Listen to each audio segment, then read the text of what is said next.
And I'm back. Finally. Hey, Mid. What took you so long? You missed the last episode.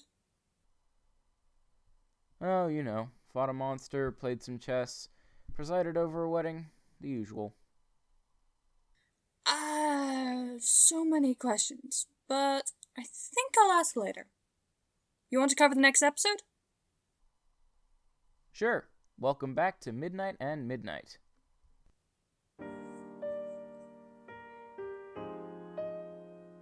Okay, so this feud is weird. I mean, did it really only start because of Granny? I kinda want to know how it started. If it was Granny that started it, then how did she get the other apples to hate the pears too? At least, the episode with the cult showed the start of the feud, making it more believable. And as this is the main concentration of the story, I would have liked to know how it all began. What was the beginning of it all? Well, we don't know much about the history before it, but I think it's safe to say the apples were there first. They might have just started as selling rival products and spilled over into a feud shortly thereafter. I think I remember a play that had two families in the same situation, only it took place in the city of Verona.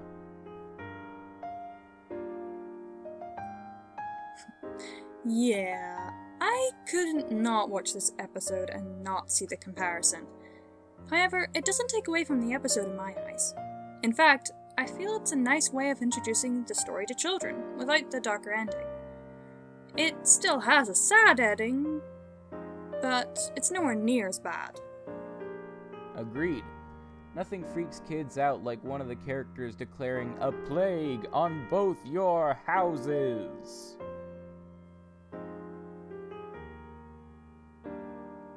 I like this way of storytelling. It not only lets us know more of the backstory for Applejack's parents, but also other characters who we didn't know were connected to them, such as Mrs. Cake and, the woodcutter pony? What was his name? Burnt Oak. Yeah, I liked him.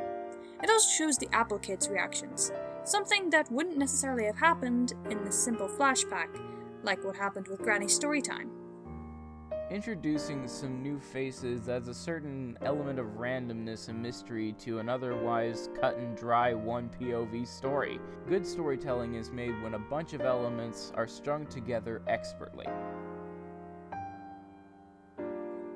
This looks like one of your things, so go ahead. Alright. Well, as Grandpere has said, this tree is impossible. Take a look at it. There's no way this tree could grow this way without outside interference. Now, whether that's from magic or someone taking care of this tree, I don't know. But since the latter seems more interesting, let's go with that. The ones who probably took care of this tree are Bright Mac and Pear Butter. But let's go with the popular fan theory that they died. That would mean that they had someone else take care of the tree in their stead. Most likely Burnt Oak, since he knows how to chop them down, and by extension, grow them. Now, the question becomes, what did he do with the fruit? The pear and the apple? Well, he obviously gave it to the local baker, Mrs. Cake. And finally, why didn't Granny Smith know about this if it's allegedly on her property? Well, it isn't. Mayor Mare legally signed over the property to Burnt Oak when he told her that the tree is now his. So technically, they are quite literally on neutral ground and were married on neutral ground.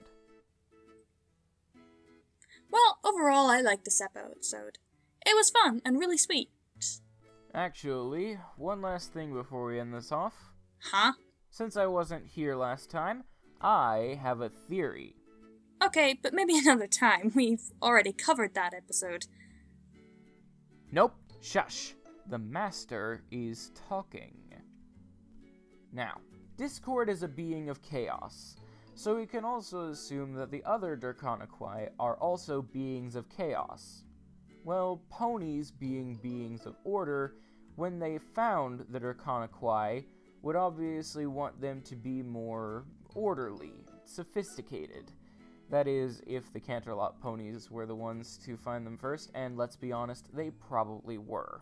Now, this is a problem because of something we humans used to have, but I can't remember the name of it, and I'm actually glad I can't.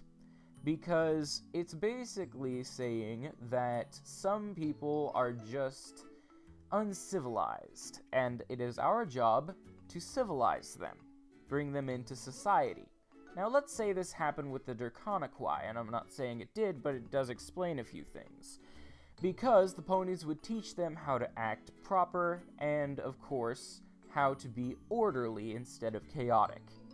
Now, based on how fast we saw Discord start to disappear, I would say this would literally make all the Draconiqui disappear overnight except for the kids who are too chaotic for their own good. So, Discord was probably only 5, maybe, at the time? Meaning that, yeah, the pony civilization has been around for a long time. Long enough for Discord to be a kid when he was first found. So, in conclusion, ponies caused the extinction of Draconiqui because they wanted Draconiqui to be more like ponies. But hey, that's just a theory. A pony theory. What'd you think?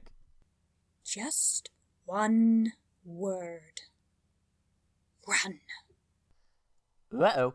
Okay, great episode. See you in the next world. And stay brony.